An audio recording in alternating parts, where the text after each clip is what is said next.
Así que, ¿cuántos hijos, cuántos nietos?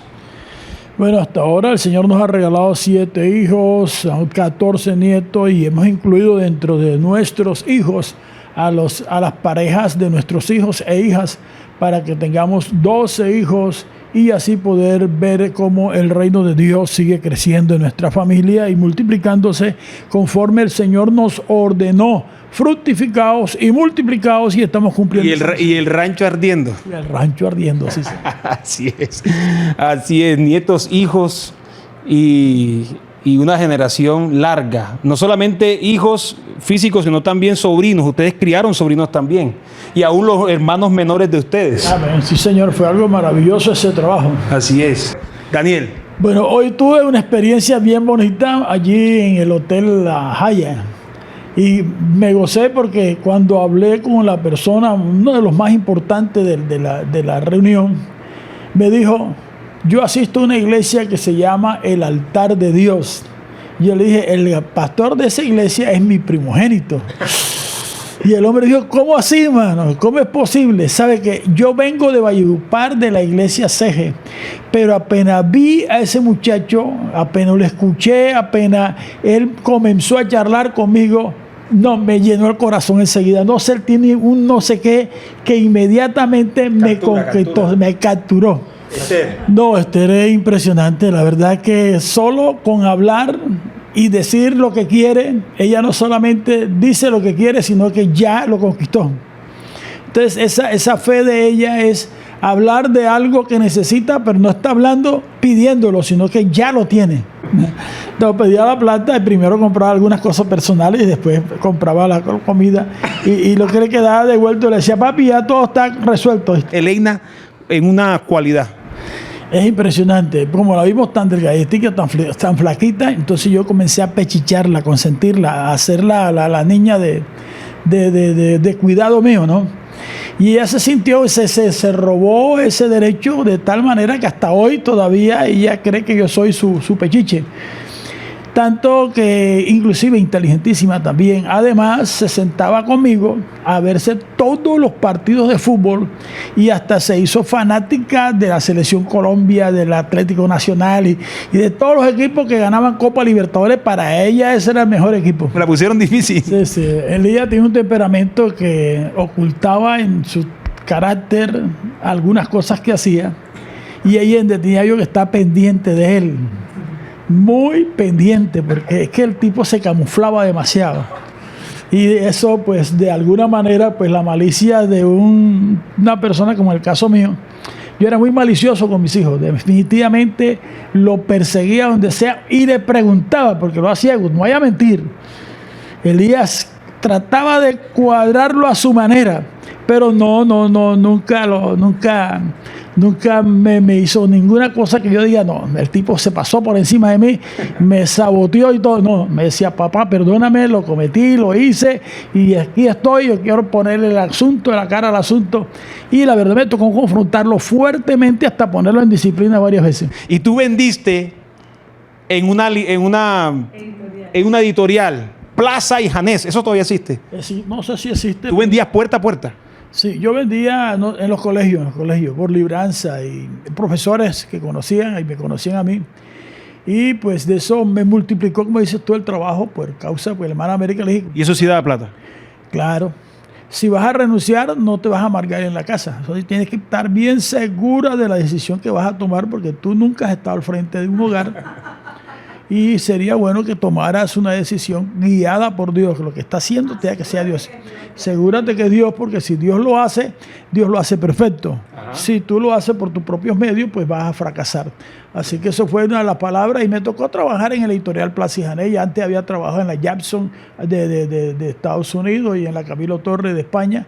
Y pues eso me ayudó para poder ayudar a la familia y hasta el Señor nos dio carro. Él fue el primer carro, lo compramos, un carro de burro, pero fue un carro.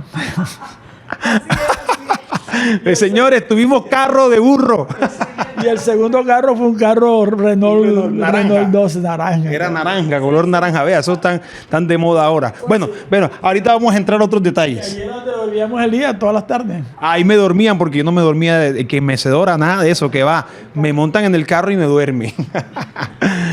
Yo recuerdo que mi papá, entre las amenazas que me hizo, fue o se porta bien o se va de aquí.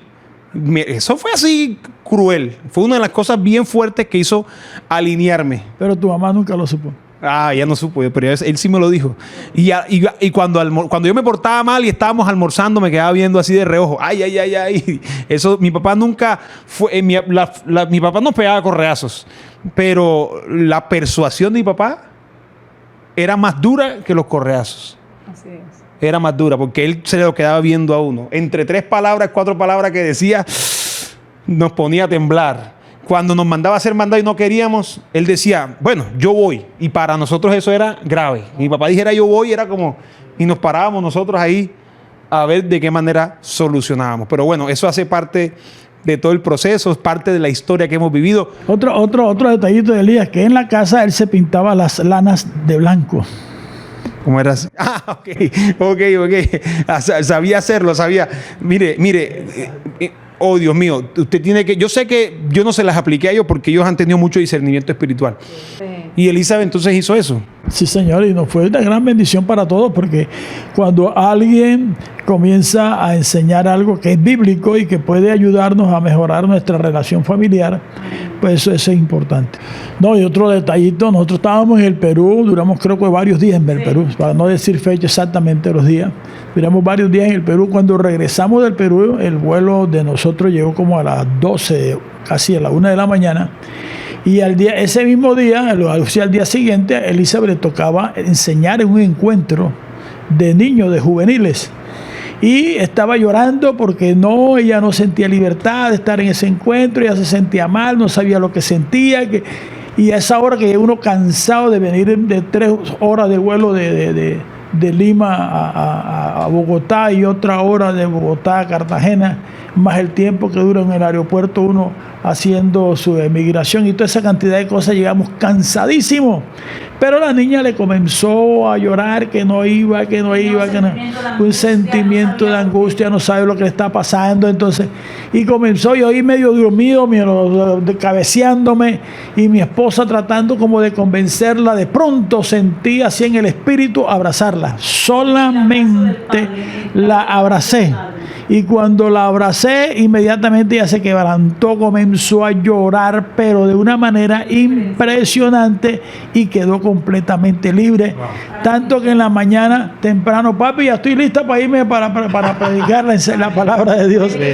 Así es. Inmediatamente el abrazo del Padre. ¿Cómo fue que Dios le habló? Fue algo tremendo, ¿no? Impresionante, porque fue una inspiración de la hermana América y de nosotros. Estaban inspirados, es que el rancho ardiendo. Y en esa inspiración pues vino Esteban y nos gozamos mucho porque cuando Esteban precisamente es pequeñito, una madrugada también se levanta diciendo, oramos por las hermanas Eufemia, fue, dijo América. En el devocional familiar, la hermana Eufemia. Sí. Señor, sana a la hermana Eufemia, fue la palabra que usó. Y como a las 11 de la mañana, porque el devocional era bien temprano, a las 11 de la mañana llega una muchacha diciendo, pastor, que ore por mi mamá, que está grave, hospitalizada. Y yo le dije, ¿cómo se llama su mamá? Se llama Eufemia. Bueno, ese nombre para nosotros. ¡Wow! Esto viene de hace rato, esta unción viene de hace rato fluyendo. Sí, ese nombre. Pero tú no has dicho la cualidad, Esteban. Sí, no, ya estamos mirando más y llegando allá. Y miramos la manera como Dios lo usó proféticamente ahí. Y cuando la muchacha dice, mi mamá se llama Eufemia, haría, no, listo, hermana, vaya tranquila que su mamá está sana. Así que más bien dimos gracias a Dios por eso. No, Esteban, un consejero. América y yo teníamos momentos difíciles de ¿cómo se llama? De desacuerdo, porque siempre hay ese tipo de desacuerdo en las parejas. No, bueno, cancelamos el siempre y nos quedamos con la parte de que algunas parejas tienen algunos pequeños desacuerdos, como el caso de mi esposa y yo. Está aprendiendo, ¿verdad? Está aprendiendo. Todas estas cositas enseñan, ¿ah? Lo cual no debe ser. No es siempre, no es siempre. Mentira del diablo. Así, Señor, el llamado de Dios a vivir siempre en armonía. Amén, eso. En respeto mutuo, en valoración mutua. Eso. Ese es el llamado de Dios. Amén. No es decir uno que, sí, como siempre, como todo, no, Señor. Es un dicho que hay que recoger y echarlo fuera. Nombre de Jesús, fuera. Ya usted sabe, Saki se levantó. Ya sabe por qué. Vea, guerra espiritual. Ah, ¿Qué bueno. hizo Esteban ahí No. ¿qué hacía Esteban cuando ustedes se ponían ahí medio? Sí, sí. Se acercaba y decía, Sabiduría. papá, mamá, por favor, mire, yo quiero que ustedes... Y comenzaba, mejor dicho, Un discurso. un sermón ahí, pero bien montado que nos dejaba sin palabra a los dos. Esteban ha tenido ese temperamento así como más calmadito. Sí, tranquilo. Bueno, no fresco, calmado. Calmado, sí, sí, porque inclusive también, así como ustedes nos enseñan a pedirse perdón, porque no se piden perdón ustedes también. Wow, tremendo, imagínense. Esteban siempre ha sido... Totalmente nos Porque mi desarmamos. papá es el primero que se convirtió en su familia, ¿cierto? Sí, señor. ¿De cuántos? De 14 hermanos. Somos 14 hermanos. Dios me hizo un llamado muy temprano, gracias a Dios. Tú eras buena gente, ¿verdad? No, hombre, era la oveja negra de la casa, pero Ah, ok. Ay, padre, rompemos esa iniquidad. la ovejita súper negra, no era tremenda negra, sino porque yo desde los 12 años yo me hice independiente en la casa y pues de alguna manera pues trataba de rebuscarme de una y otra manera en la casa. Pues mi papá era carpintero, me metí en la carpintería a hacer cosas desde muy niño, muy chiquitico, pero allá a los 12 años ya me hice independiente en cuanto a la economía, ¿no? Yo no dependía económicamente de mi papá, ni de mi mamá, ni pedí un pantalón, ni una camisa, ni nada, absolutamente, sino que yo mismo me vestía, yo mismo compraba lo que a mí me gustaba vestir, no el overol que en la casa siempre usaban, por eso nunca uso overol, Pantalón boto a campana. y usaba mi pantalón de terlenca, 55 de bota, apretado de la rodilla para arriba, Gastaba más tela que una falda de mujer. sí, y de la parte de zapatos altos, muy altos. De tacón. Así veo las fotos por ahí. Vamos a ver si conseguimos alguna foto de la que están ahí del matrimonio con ese tacón, es bien interesante.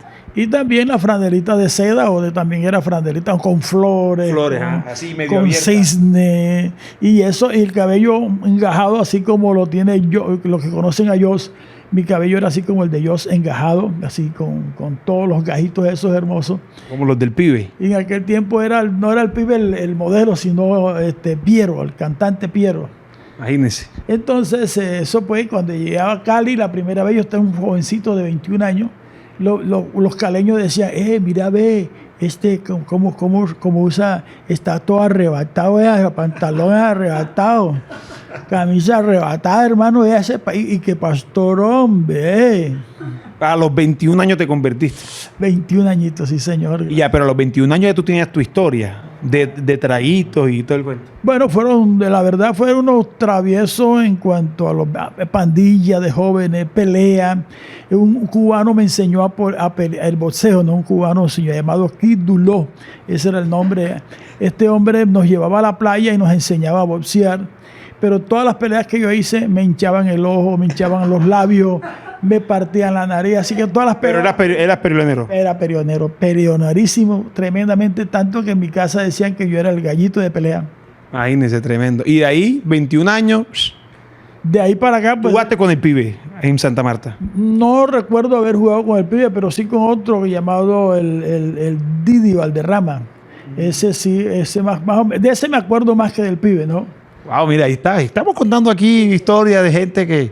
Por ahí del barrio, usted sabe, el pibe y esta gente de por acá. Tremendo. A los 21 años te convertiste y enseguida comenzaste a involucrarte en todo lo que podías.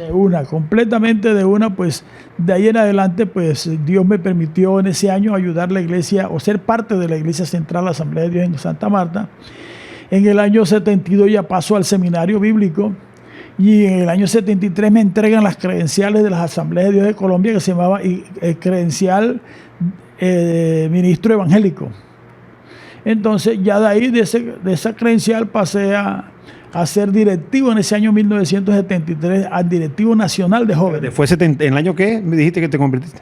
71. Y en el 73 ya estabas ejerciendo un cargo ministerial. A nivel nacional, sí, señor, el directivo nacional. Te ha gustado hacer mercado. Yo aprendí eso. Sí, sí, es cierto. Y América, por ejemplo, en ese tiempo ya dice eso así de esa manera, pero la verdad que el mercado llegó temprano. ¿Picador o pastor o qué era? Yo era el conferencista del campamento, además era el presidente excepcional de jóvenes. Yo me imagino a mi papá. A ver, se me va enseguida a sepia la imagen. Se me va a ir a sepia. Y me imagino a mi papá así estilo película de los 80, de los 70. recostado en un borde de una puerta, con un palillo, porque recuerdo que a mi papá siempre le gustaban los palillos, con un palillo metido aquí, ¿verdad? Tratando yo no sé para qué, un palillo eterno. Y en sepia la imagen, en medio de un sol caluroso, porque la costa siempre ha sido así. Mi papá con la camisa abierta. Oh, ya se te había quitado eso. Ya estaba más. Ya era conforme, ya tenía que estar en otro momento. Entonces me lo imagino así, con el pelo enroscado. Y escúcheme bien, porque este dato no lo han dicho, pero es importante. ¿A usted le gustaba usar gel? Bueno, el gel que decimos ahora. ¿Cómo se llama ese? En esa época ya Orfai, era Orfai. Anótemelo, Orfai. Venía como en lata de betún, ¿no? No, sí, venía un tarrito de Orfai, que era el que aguantaba el cabello. Pero antes usaba era la brillantina esa de una pomadita, la pomadita de la tienda, pero ya estaba un poquito más fino, ya era antiguo. Ya estaba en otro cuento, ya el presupuesto creció. Y cuando lo viste, el Espíritu Santo me dijo, él es Ripoll. Y yo volteé a ver quién era él. Y cuando lo volteé a ver, él me hizo una pregunta. ¿De dónde viene usted?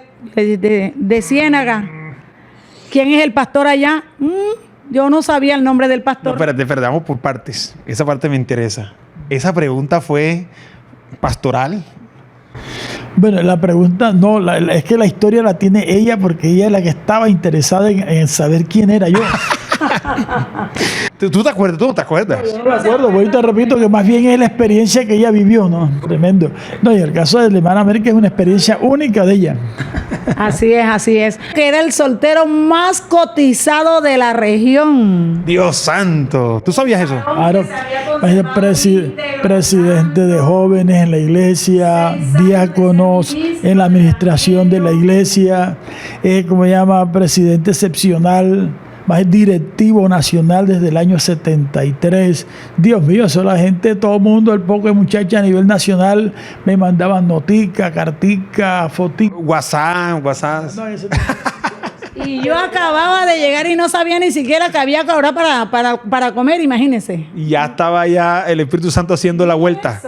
Mi mamá se convierte siendo otro pastor allá. Sin embargo, tú terminas siendo pastor de esa iglesia. La iglesia había quedado sola. Entonces, en una reunión de pastores de la Acepción, que incluye, en esa época incluida Magdalena y Atlántico, yo era parte de esa reunión. Y hacia Atlántico y Guajira también, sí. Entonces, en esa reunión comenzamos a mirar las necesidades de las congregaciones, cuáles estaban con pastores, cuáles no estaban con pastores. Entonces me dijeron, bueno, Ripoll, tú como eres evangelista y te gusta andar viajando por todas partes, hemos aprobado a nivel de la iglesia, a nivel local, de entre nosotros, darte una ofrenda de lo que es equivalentemente para tu alimentación y para tu transporte, 700 pesos. Toma, aquí están. Con 700 pesos arrancó el ministerio. 700 pesos para un mes. Para un mes. Para comerse un chito. Un chito mensual. En esa época, pues el transporte de Barranquilla a Ciénaga costaba 5 pesos. Usted decía, rendía, claro que sí. Y pues llegar a Ciénaga y a reunir. A un soltero rendía. Un soltero, eso había plata en cantidad. Entonces, pues en Ciénaga comencé a reunir las 10 familias, menos de 10 familias que existían. Y les dije, bueno, vengo por un mes a ser parte de esta iglesia para ayudarles a... O sea, esa iglesia queda en la 26. No, esa es la central. 10 con 15. Esa es otra. La primera iglesia. 10 La con 15. 26 la Estaba fundamos perdido. nosotros. Ok. Pero un momento. No. Yo estaba imaginándome la historia en la iglesia de la 26. No. Había otra iglesia. Tremendo. Eso está bonito. Esa historia no la había sincronizado en mi cabeza. Esa iglesia fue fundada por Antonio Cariaga, estudiante del seminario.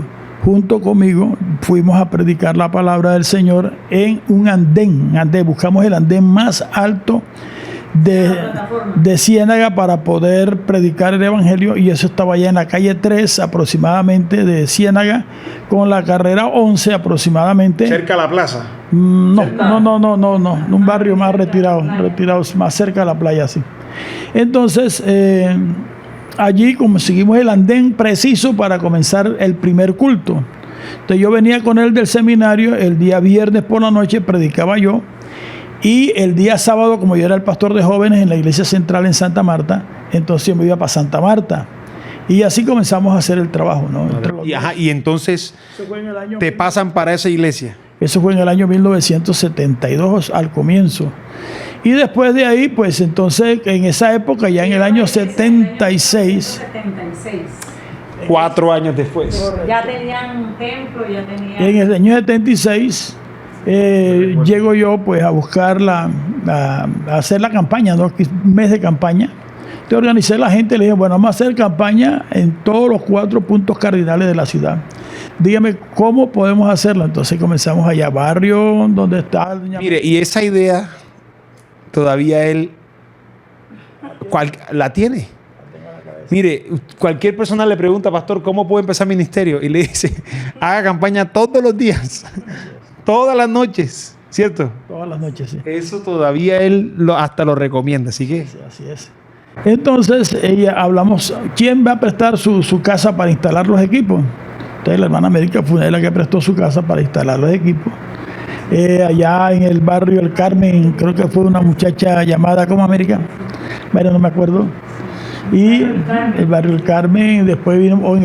Entonces fue ahí donde comencé una campaña en los 4 puntos cardinales y llegué a la casa de la hermana América, donde hicimos una campaña maravillosa. Se convirtió gente en cantidad, tanto que la hermana América los domingos llevaba una catajarria pelado a la iglesia de pocos niños que se convirtieron. No, eso fue, por ejemplo, yo llego allí a hacer la campaña de ese primer mes.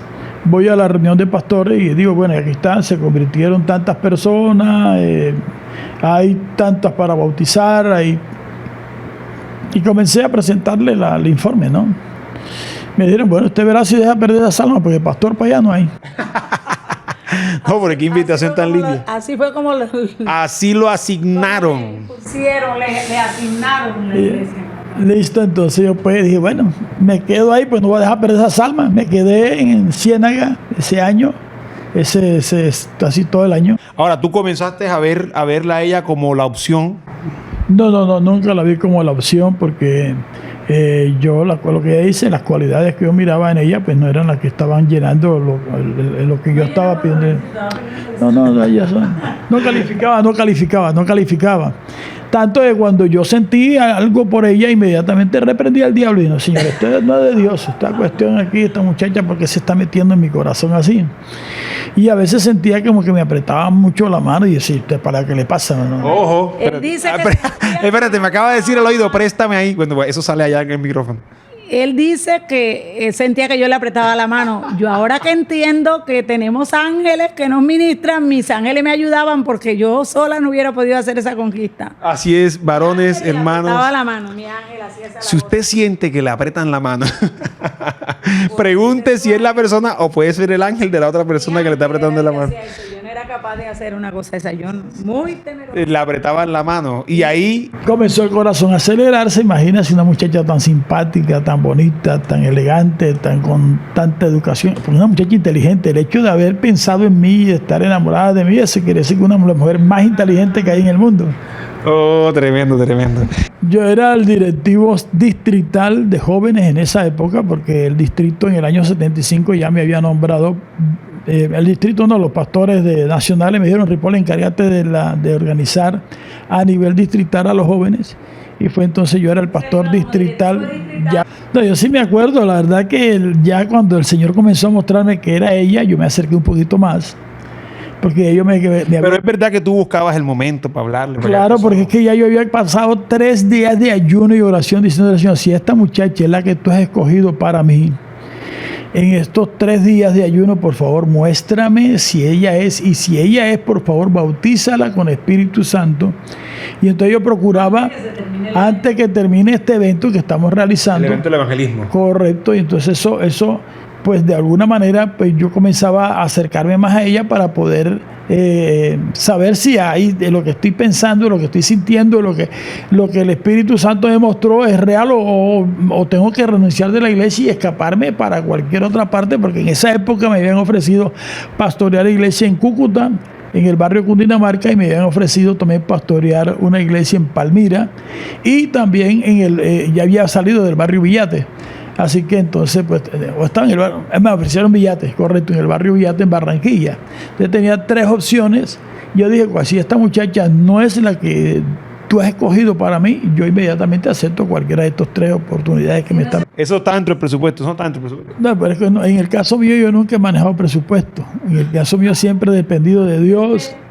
Mi fe, toda mi fe ha sido así de estos 49 Pero años. eso le metiste fe fuerte. Claro, pero es que ahí estaba la bendición de Dios. Y le decía, yo le estaba diciendo, Señor, si esta es la que tú has escogido, bautízala con Espíritu Santo antes. Esa era la mayor señal. No es tanto que te reciba la gaseosa o que pudiera hablar contigo un rato, sino fue una señal espiritual.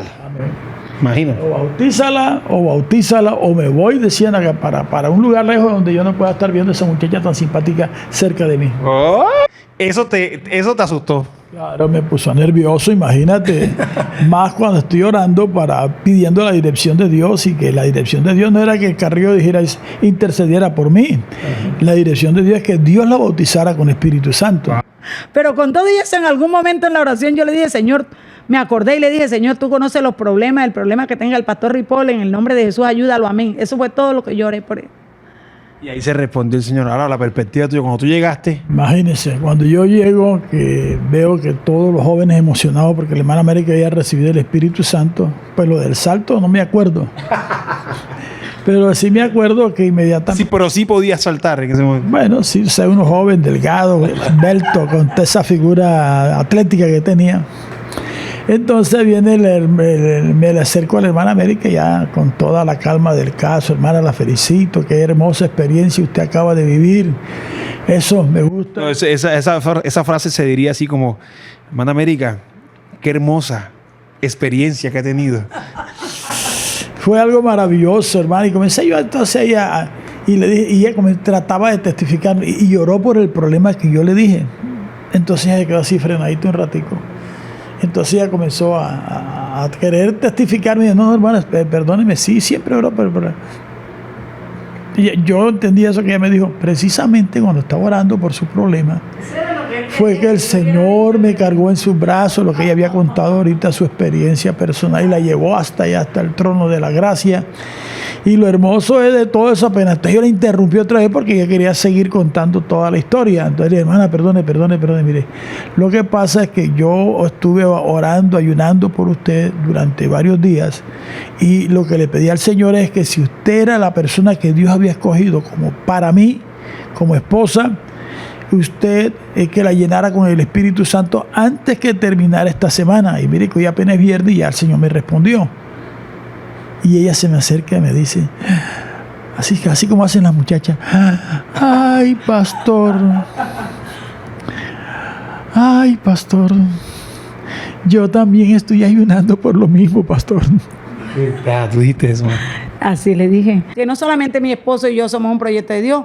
Todas las parejas de casados que nos están mirando son un proyecto de Dios en esta tierra. Wow, tremendo. Eso es emocionante escucharlo nuevamente así de parte de la boca de la hermana América, que es algo que nos emociona todavía. Parece que fuera un momento en el cual usted no pierda esa expectativa. ¿Cómo se llama esa palabra, hermana América? Que no perdamos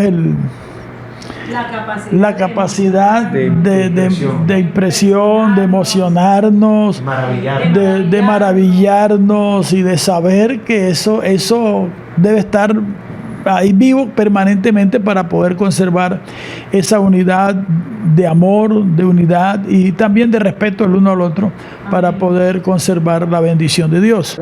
Pero fue Dios quien aceleró el asunto, porque ella puso la señal con su familia, y esa misma semana que yo fui a acompañar a la hermana América hasta su casa, inmediatamente pues Dios le reveló a la hermana mayor diciendo, oye, ese que viene allá es el pastor Ripoll con la hermana América o con América. Y entonces cuando llegamos ante ella, el papá, la mamá, los hermanos estaban ahí mirándonos que veníamos juntos, y ella dice que tuvo un sueño donde nos vio a los dos juntos caminando por un jardín, imagínate. Julio Polo te puso a mover la piedra Bueno, ya todavía no me había dicho nada, solamente acá en la iglesia la cosa también estaba un poquito así, como que la gente celosa, y fue cuando yo llamé a toda la iglesia, pero antes de llamar a la iglesia, una ancianita de la iglesia, la mamá de la pastora Lilia Olaya, cuando venía para el culto, nos encontró a los dos en la puerta y nos dijo algo parecido a lo que había. Usted, Dios me lo mostró en una revelación, en un sueño, en una visión, pero ustedes dos estaban juntos en un jardín agarrados de las manos, Dios mío. Y, ¿cómo fue lo de la piedra?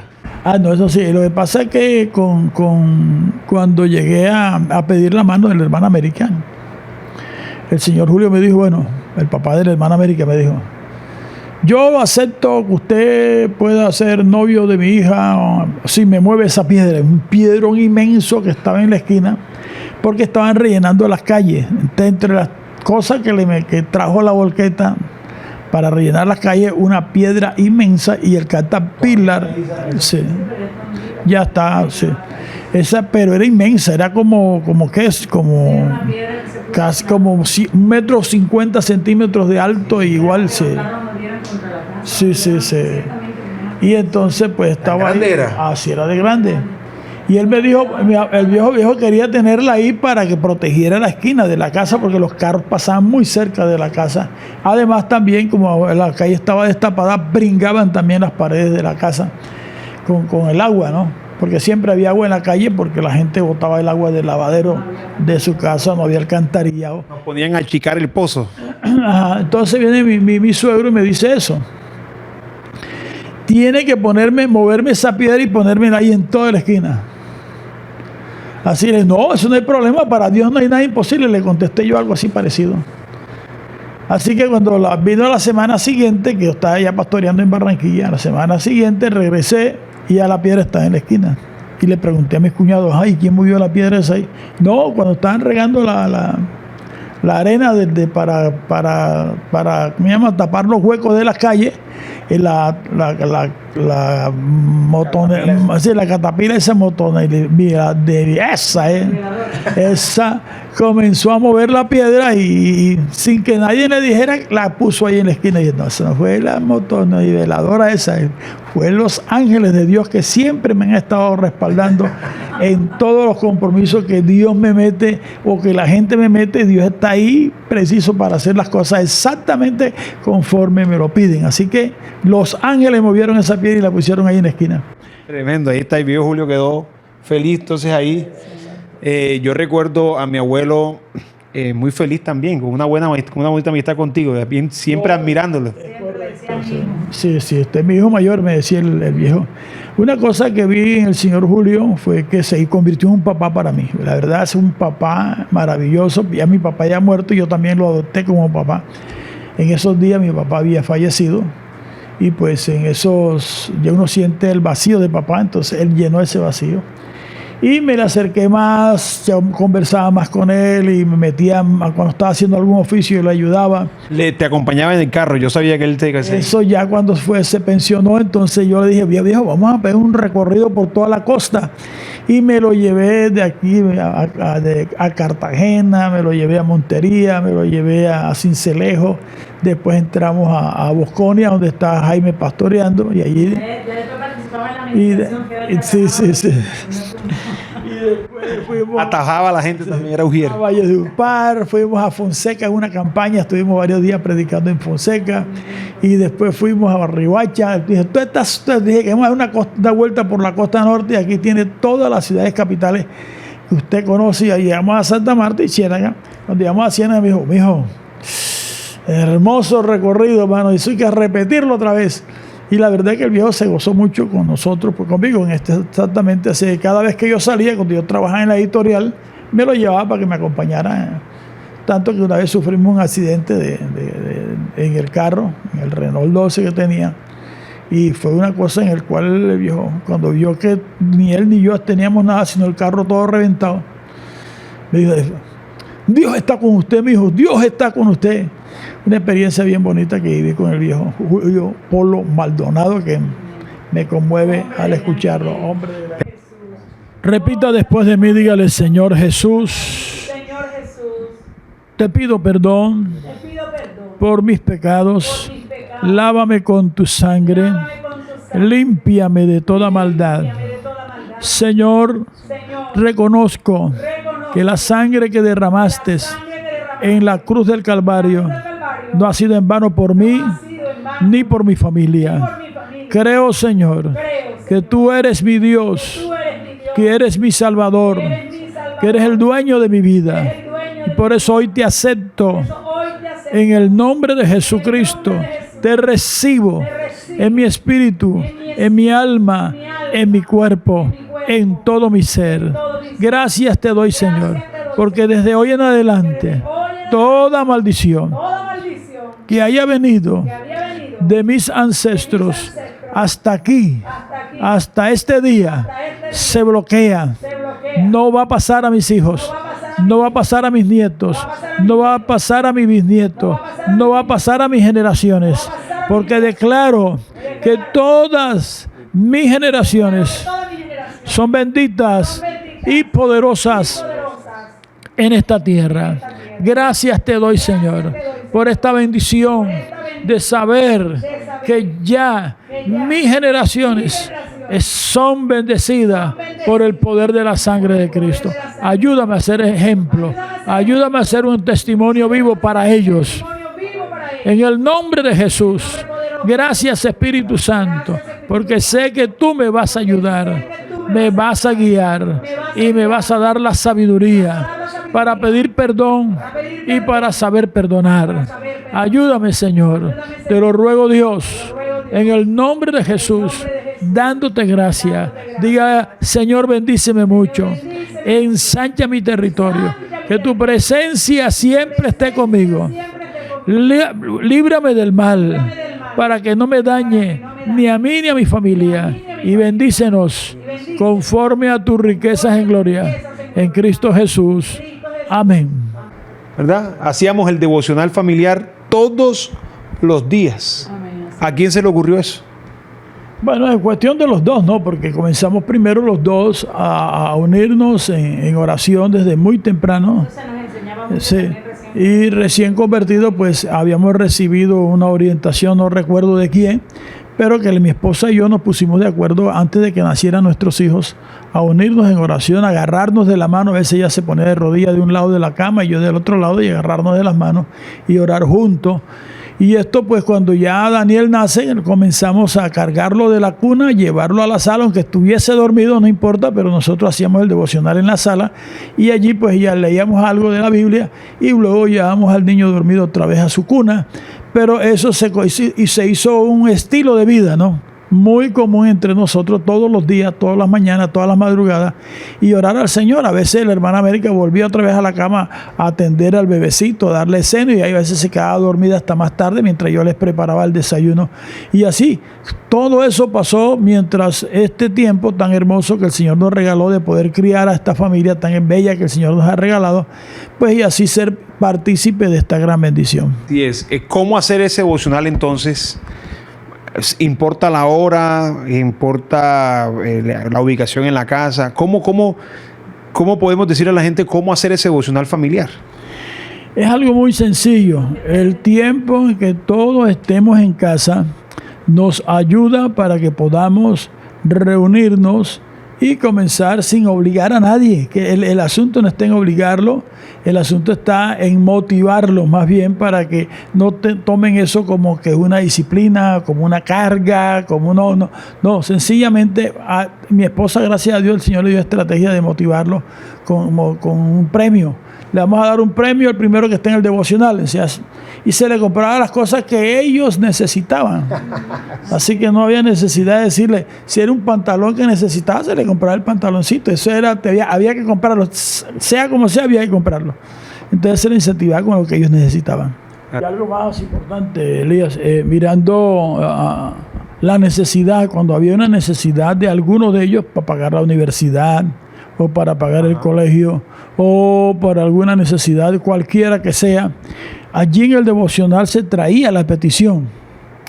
Y allí en el devocional se le presentaba a Dios. O sea que casi ellos nunca dependieron de nosotros en el sentido de decir, papá, dame. Sino, papá, necesito, o tienes que dar, o que tienes, no. Ellos ahí en el devocional aprendieron a decir, ayúdenme a orar porque necesito un par de zapatos, necesito un par de medias, necesito un pantalón, necesito el uniforme del colegio. Entonces, todos los deseos eran llevados allí, inclusive cuando graduaban el bachillerato, había que hacer una cena grande con ellos y con algunos discípulos, y allí llevamos la petición, aunque era imposible económicamente para nosotros, Dios lo hacía posible. Amén. Porque estábamos más de 2 o 3 orando por una necesidad de uno de ellos y un deseo también, porque también Dios conoce nuestros suspiros y Él sabe que podemos pedirle a Él lo que sea. Cuando dice, allá en el capítulo 14, donde dice, y darás el dinero por todo lo que deseas o por cualquier cosa que tú deseares. A mí me gusta eso, cuando uno puede acercarse a Dios y creerle. Ahí en Deuteronomio 14, 26 exactamente está esa porción bíblica, y en la Biblia Reina Varela. Y me gusta porque cuando los hijos nuestros todavía ya están grandes y necesitan algo, a veces nos llaman, papi, estamos necesitando urgentemente que Dios nos provea esto. Todavía nos llaman. Ellos están viviendo en cualquier lugar fuera de la casa y nos llaman, papá, estamos necesitando, necesitamos que nos ayuden en oración porque estamos necesitando pagar la universidad en el caso de Moisés o pagar el colegio de los muchachos. Todo eso, mi amado hermano, las necesidades ellos lo presentan, y mi esposa y yo pues oramos, y si estamos solventes le mandamos una ofrenda para ir completando esas necesidades que Dios de una manera sobrenatural actúa. Así es. Vamos con un barranquillero dijo, ahí viene Ripoll con la catajarria pelado. Inclusive llegamos hasta en una iglesia donde el pastor estaba enfermo, con el azúcar alta, baja, yo no sé, pero estaba en cama. Y cuando llegamos, pues la esposa le dijo, llegaron los pastores de la costa. Y dice, dale culto, y comienza un culto ahí costeño.